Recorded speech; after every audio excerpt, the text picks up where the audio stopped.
laws wouldn't have prevented Aurora, or wouldn't have prevented Newtown, Sandy Hook, all those kinds of things. Let's have the debate, though.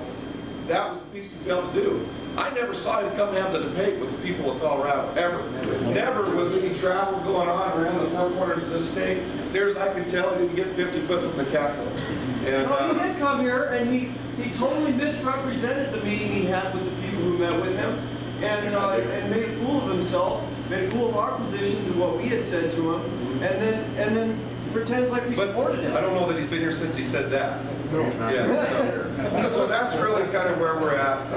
This lawsuit's headed forward. Dave Koppel has been out of town last week, is back. We're supposed to get everybody signed up on this.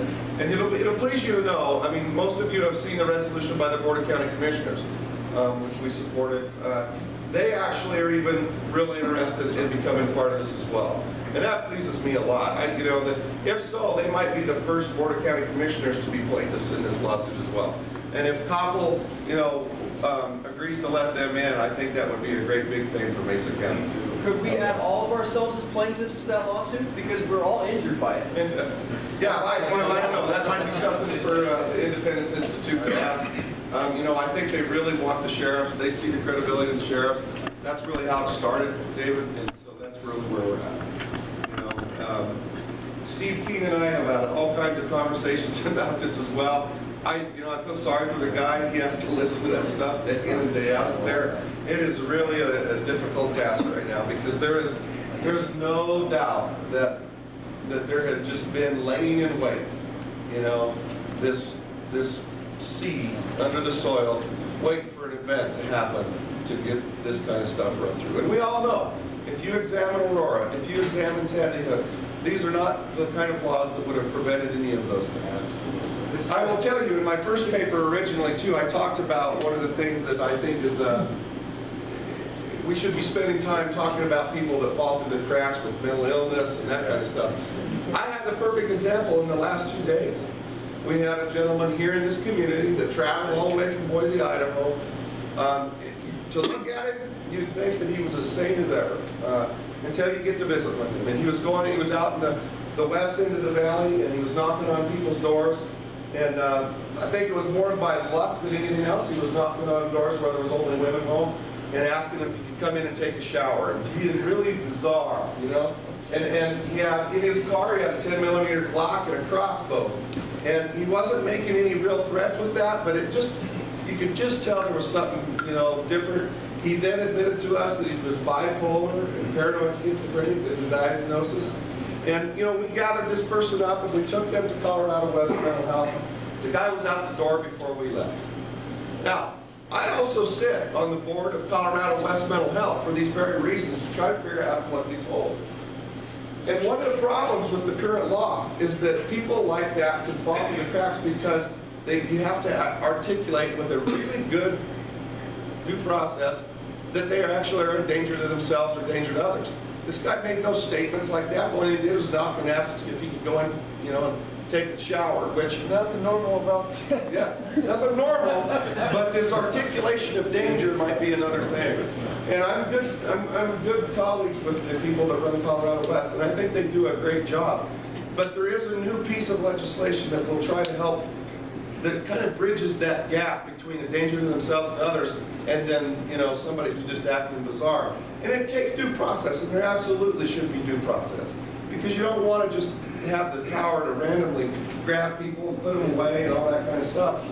But these are examples of people that fall through the cracks. Imagine if this guy gets out, does hurt somebody some way, what we're all going to look like. So that's where I think there's more fruit to be, you know, to be picked in that regard than there is with any of this gun legislation so far. Dan? Yes.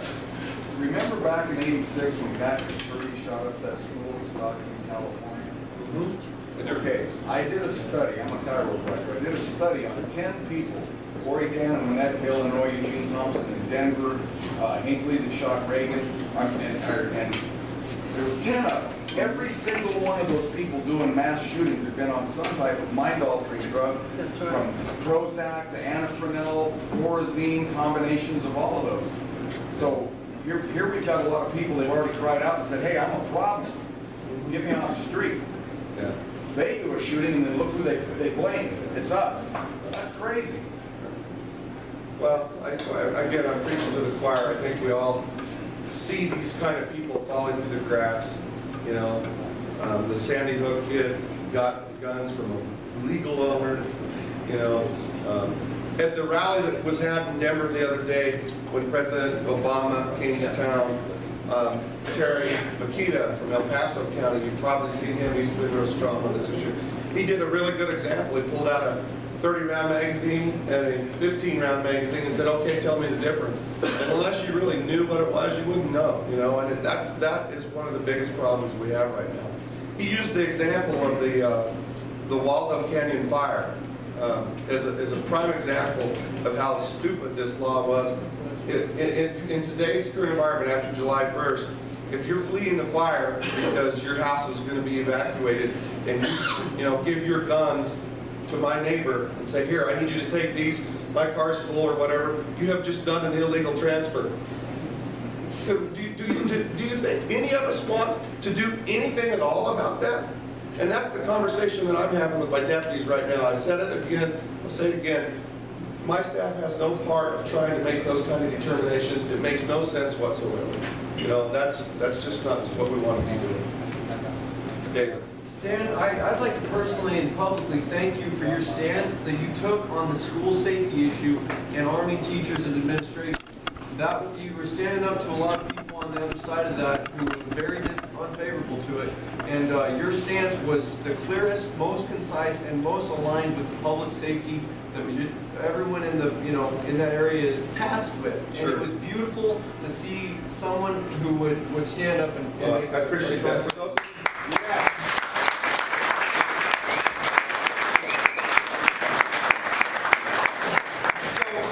For those of you that may not know what that's about, you know, that after the Sandy Hook, the schools put together a working group to try to study different safety issues on how to make the schools better. Thank you. Been losing my voice the last 2 days. But, one of the things that became very contentious in the group, there was a lot of people that just don't want guns in the schools, they're afraid of guns in the schools. And for whatever reason, I think they think that there's never been guns in the schools, and we know that there are, you know. And I mean, I walk into the school dressed like this, and people think I'm unarmed, and they're surprised to know that I am. You know, it's absolutely ridiculous. What we offered to that school safety committee was not really the who. It's up to the school to decide the who, if they want armed people in the school. But the what. And the what is, we believe that we can develop a good training regimen that will satisfy, you know, the skeptics that are out there to teach people to make a difference in an active shooter situation. And we can teach that to lay people. It's not rocket science. You know that, I know that. But we, you know, in order to do it, in order to have credibility, in order to implement it in the schools, they needed that. The first thing I wanted to make sure that I said, though, is that there are many other people in this community that could do that. Not just law enforcement, but law enforcement has this community credibility piece that adds to it. And that's why I offered it, David, because there are plenty of other people that could do it, probably do it even better than me. Alon Stevie. I mean, if you haven't met Alon Stevie through, you know, this crowd, yeah, what's his name? You know, that guy's an expert. But the community does want this partnership with their local law enforcement agency, and that's why we've done that. So now I have a follow-up meeting just next week with Steve Schultz to start talking about how we're going to do that. So I'm glad about it. One of the things that was proffered as a potential means of allowing this to happen was to say that the sheriff has deputized a teacher who is under an administration who would like their teachers to have that ability to secure their students. Where do you stand on that, and would that be something you're interested in supporting and moving forward on? Well, I don't think it's necessary, number one, but I'd still consider it if that's what they're interested in doing. All the school has to do is say, in addition to your teaching duties, you're designated as a security officer. That satisfies that legal requirement right there. You know? Yes. But what's his name? Independence Institute, and we have two people from the Pro-Sec Committee, Dr. Kaufman and David Cox. David Polk has been in our vicinity a couple times. just has a brand new book out. It's really expensive, $3.50, called The Truth About Gun Control. Excellent. Also, we brought in Rob Nadelson on the original Constitution and picked that up. It's a great book. But quick question. If we made this transfer he's talking about, is that a federal offense or a state? Well, under the new law, that would be a state offense. And is that a misdemeanor or a felony? Misdemeanor. Would I be entitled to a jury trial? Yes. Eddie here, ever heard about jury nullification? I have. Besides, he has a job, and so do we. Yes, that's the fourth branch that goes here. Yes, exactly. And, you know, again, we're not talking about meth dealers here. You'll never make it to a jury if I have it. Yes, sir. Mr. Hilkey, last summer, about a third of a mile of railroad siding was put in. I want to behind your dad. You go up there and purchase for it other than a siding for the jail. If the feds come in and decide to use your grounds there as a holding camp, to load prisoners, working FEMA camps, what do you know about that? Would you go out? I've heard about this before, and you've even read it on the There's no internet. apparent reason for that siding going in. They make a depot siding. Are you talking siding, you say? Railroad He's side. talking about the railroad spur behind Spur. the It's like Grand Avenue goes all the way down to the depot. Trains have never had special siding before they know it's changing on the railroad. Other than siding. They're unwelcome in my jail. Honest to God, and I have not heard one single mention of this by any Fed to me whatsoever. Now, if they're doing that, then they're doing it certainly without any involvement from the county. I don't think the board of commissioners have heard it. I know they have. You They know? never pulled the building permit to do it.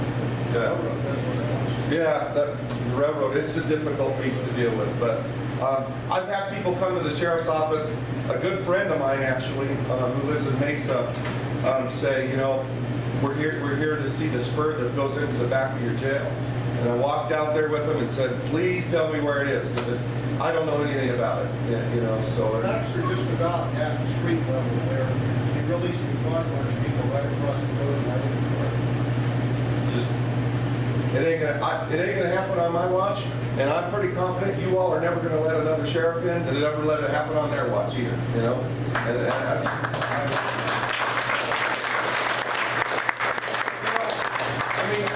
I had a federal contract in our jail with ICE, and it was about holding ICE holds. I'll get to you guys in just a second here. Holding somebody that would just be on a federal hold with no local charges. And this is, you know, the van load of undocumented aliens that are coming across, all that kind of stuff. And if you followed that in the newspaper, I got sideways with them because they kept, when you enter a contract like that, you know, you get money from it. It adds revenue to the county. That's the only reason really to do it. But when you're in the contract with them like that, they come and evaluate you. They have to audit you. It's part of their system, you know. And that's all driven by somebody who did something wrong and abused somebody or whatever. They kept auditing me, and they give me a poor rating because of our use of force policies, because I allow my deputy sheriffs in the jail to carry tasers. And because ICE doesn't have a policy to use tasers, they say our contractors can't have tasers. So they kept giving me this poor rating because I have tasers on my cops. And so I went through that and said, look, take us or leave us. You know, I don't need you. So they relaxed that, and they said, okay, well, we understand this is just red tape. We won't give you that kind of rating anymore. Well, then they had a new ICE employee who came to Grand Junction, and we have what they call a gymnasium in the jail. It's just a big, large room.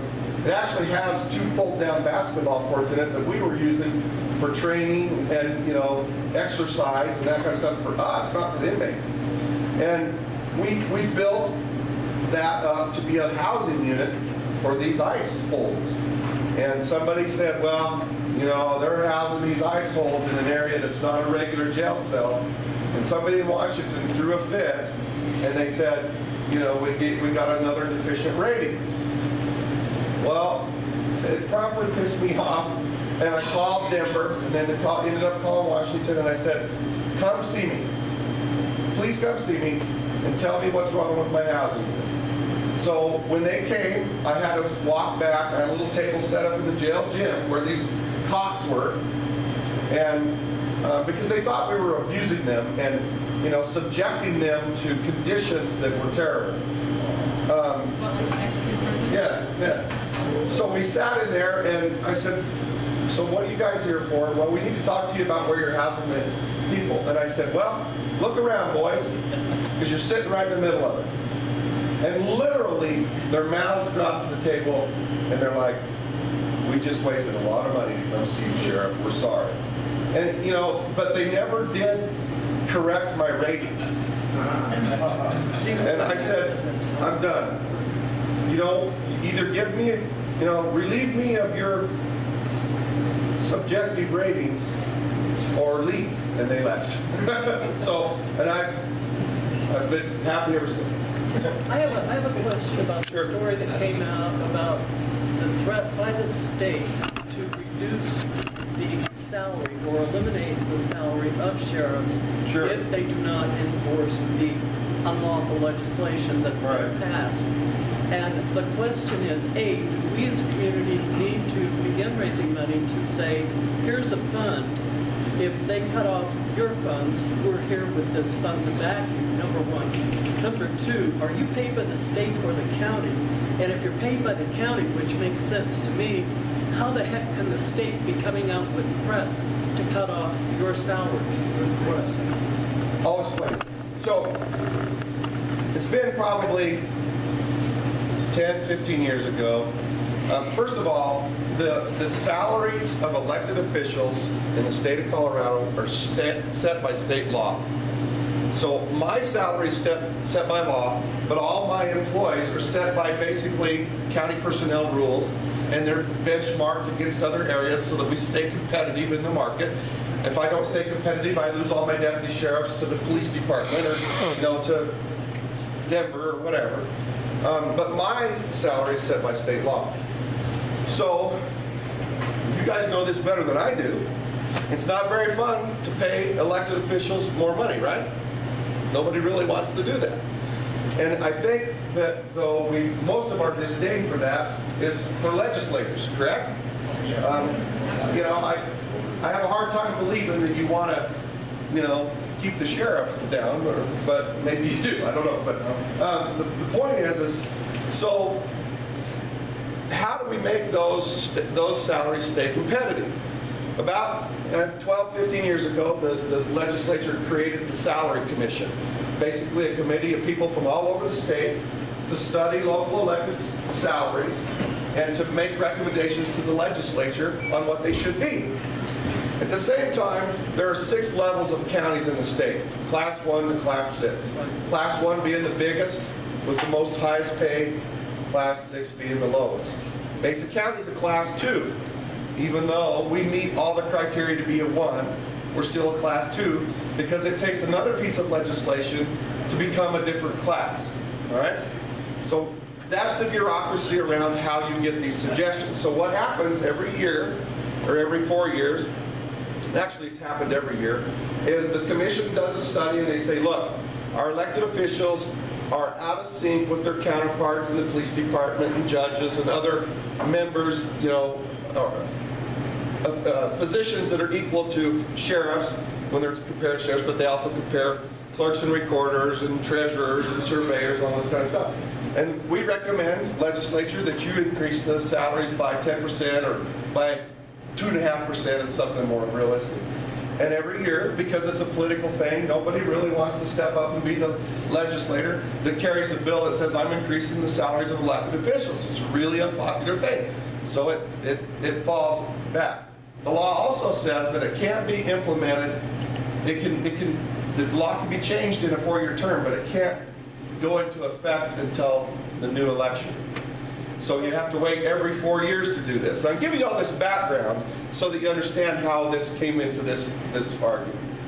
So this year the Salary Commission, once again, on its about 3rd or 4th failed effort, was going to the body and to the President of the Senate saying, look, here's what our recommendations are for elected officials. We've done all this study,